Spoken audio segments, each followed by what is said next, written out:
Assalamualaikum warahmatullahi wabarakatuh. Shalom, Om Swastiastu, Namo Buddhaya, Salam Kebajikan. Kami dari kelompok 2 kelas 24. Pada video ini kami akan menyampaikan proposal kegiatan kami yang berjudul Penyuluhan dan Sosialisasi Kegiatan tentang pencegahan penyakit gastritis di Desa Egarmanah, Jatinangor. So stay tune guys. Halo, nama aku Adnan Fisana Muhammad. NIM aku 1642427. Selamat menyaksikan. Halo, saya Albertus Randuta Nuzliansyah. NIM saya 16424445. Halo, perkenalkan, nama saya Jeremy Yasin Handojo Sukijadi. NIM saya 1642482.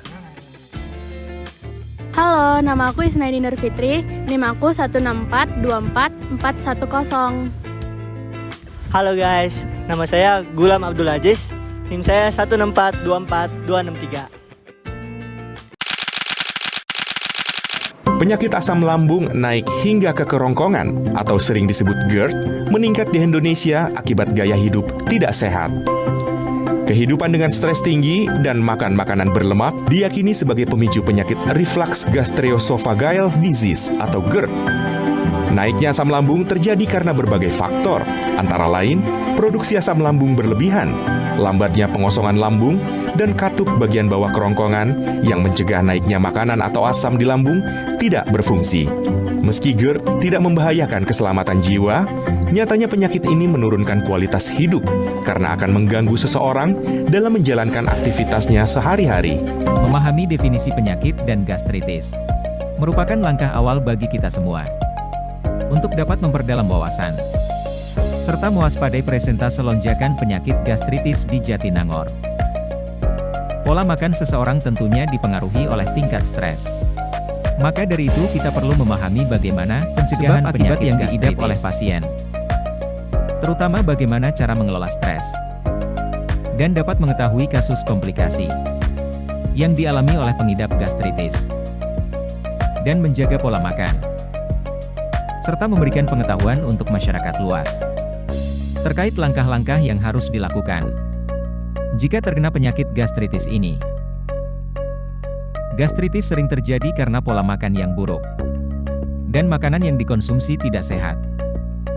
Selain itu, stres yang berlebih juga menjadi penyebab utama terhadap penyakit gastritis.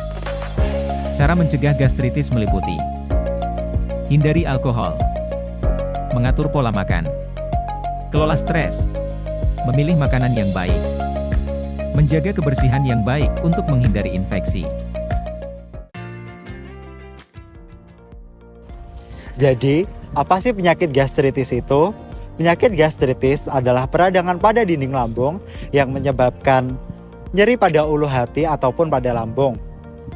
Dari pengertian tersebut, kelompok kami menentukan judul proposal yaitu Penyuluhan dan Sosialisasi Pencegahan Penyakit Gastritis di Desa Egarmanah.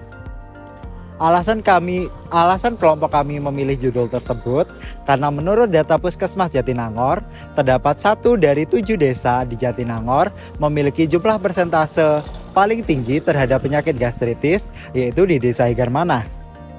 Tingginya kasus gastritis di Desa Egarmanah karena pola makan yang buruk dan jenis makanan yang dikonsumsi oleh masyarakat sekitar. Hal ini juga sangat relevan terhadap dunia perkuliahan, khususnya pada mahasiswa.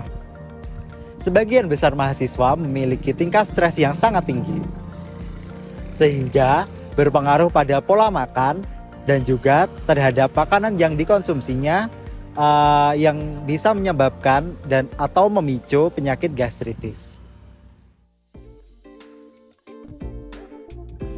Di sini saya akan menjelaskan tentang tujuan dan juga manfaat rancangan kegiatan kami pada mata kuliah umum Pancasila.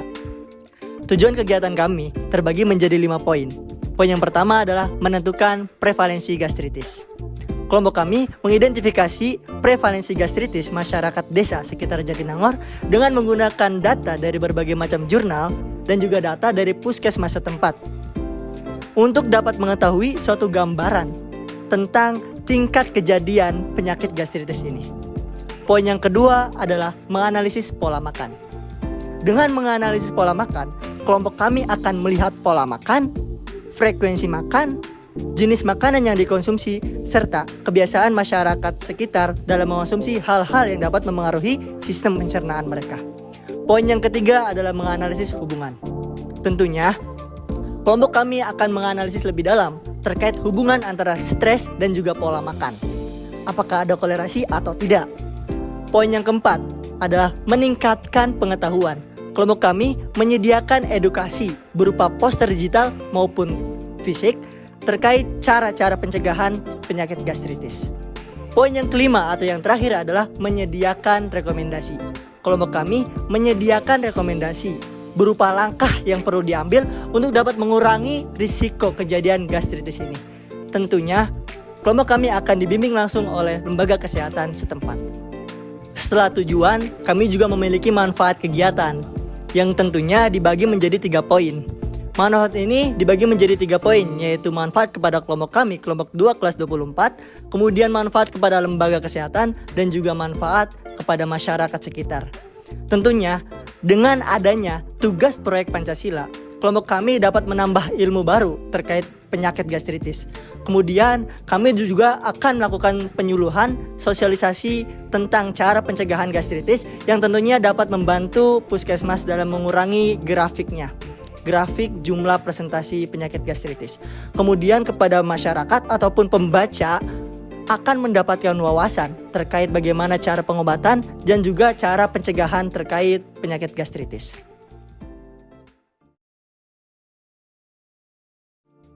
Oke, selanjutnya aku bakal ngejelasin apa sih relevansi antara proyek kelompok kita dengan nilai-nilai yang ada di Pancasila. Mulai dari sila yang pertama, ketuhanan yang Maha Esa. Penyuluhan kesehatan termasuk pencegahan penyakit gastritis itu termasuk upaya kita sebagai manusia untuk merawat tubuh ciptaan Tuhan. Jadi tubuh kita ini anugerah dari Tuhan yang perlu dijaga dan pencegahan terhadap penyakit gastritis ini merupakan salah satu upaya manusia untuk bisa menjaga tubuh yang merupakan anugerah dari Tuhan. Selanjutnya sila kedua, yaitu kemanusiaan yang adil dan beradab. Penyuluhan ini berfokus pada pendidikan dan peningkatan kesadaran masyarakat tentang pencegahan penyakit, terutama tentang penyakit gastritis.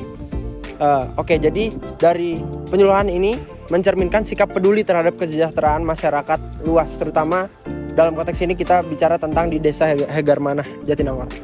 Selanjutnya, sila ketiga yaitu Persatuan Indonesia. Dengan menyelenggarakan penyuluhan di Desa Hegarmanah, program ini berkontribusi pada kesatuan dan solidaritas kelompok atau komunitas. Pencegahan penyakit secara kolektif memperkuat hubungan sosial dan meningkatkan kesejahteraan masyarakat, terutama di Desa Hegarmanah. Oke, selanjutnya sila keempat yaitu kerakyatan dipimpin oleh hikmat kebijaksanaan dalam permusyawaratan perwakilan. Tentunya penyuluhan dan sosialisasi ini melibatkan pendekatan berbasis permusyawarahan dengan masyarakat.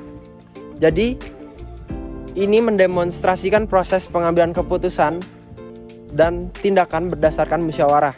Selain itu, dari kerja sama kelompok pun, kami bisa menerapkan Pancasila keempat ini lebih dalam. Sila kelima, yaitu yang terakhir, keadilan sosial bagi seluruh rakyat Indonesia. Apa sih relevansi sila kelima dengan proyek Pancasila kita ini? Jadi program ini bertujuan untuk memberikan manfaat kesehatan kepada seluruh anggota masyarakat desa tanpa terkecuali. Dengan upaya pencegahan yang merata, diharapkan semua individu dapat menikmati keadilan sosial dalam hal kesehatan. Saya akan menjelaskan roadmap kegiatan proyek Pancasila ini. Yang pertama itu ada analisis awal. Analisis awal ini kami melakukan pemetaan kasus, survei kasus penyakit gastritis, dan mengidentifikasi faktor-faktor penyebab apa saja yang terjadi di penyakit gastritis. Lalu yang kedua itu ada penyusunan program. Pada tahap ini tuh kami membagi tugas tim, menyusun program yang akan kami lakukan ke depannya nanti, dan menyusun penganggarannya itu apa saja yang kami butuhkan pada saat kami melaksanakan program kami nanti. Dan yang ketiga itu ada sosialisasi dan edukasi. Nah, tahap ini tuh tahap yang paling penting tahu guys pada proyek Pancasila kami ini. Tahap edukasi dan sosialisasi ini akan kami lakukan kepada masyarakat di Desa Hegarmanah, yaitu dengan melakukan edukasi dan sosialisasi betapa pentingnya penyakit gastritis itu. Nah, yang keempat itu kami ada implementasi program. Implementasi program ini kami membagikan konsumsi yang baik dan sehat kepada peserta yang nanti akan datang pada sosialisasi kami. Lalu yang terakhir itu ada monitoring kasus. Monitoring kasus ini tuh pemantauan kasus yang terjadi dalam 3-6 bulan ke depannya, apakah kasusnya menurun atau tidak. Sekian video dari kami. Terima kasih.